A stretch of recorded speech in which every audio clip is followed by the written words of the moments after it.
Hey, welcome to the Sap Science Station at the Cumming Nature Center Maple Sugaring Interpretive Trail. I'm so glad you came here because this stuff is fascinating.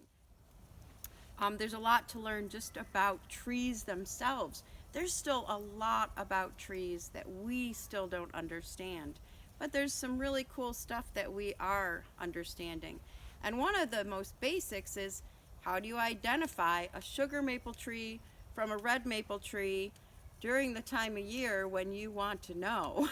Because there aren't any leaves on the trees that you can identify them by. So first clue is looking for opposite branching or opposite leaf scars on the tree, and that will help narrow it down to being either an ash or a maple, sometimes a horse chestnut. What you want to look for are these sharp little buds, sharp brown buds, sharp sugar maple. Get it? You can remember that one. We also can use twig ID sorts of sheets to help us identify our trees.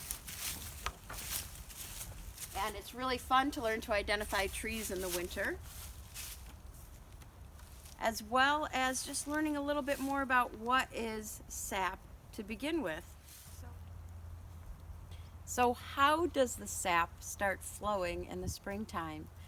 Well, on late winter nights when it's still below freezing in the evening and it starts to warm up more during the day's getting longer, the temperatures get above freezing during the day, that's when the pumping action starts within the tree, and you've got xylem bringing nutrients, minerals back up to the leaves, and that pressure of up and down, freezing and thawing, and we have the sap flow.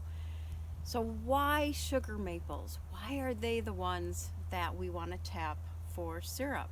Well, sugar maples have 1 to 4% sugar in their sap. So that's the highest concentration around. Red maples still have some.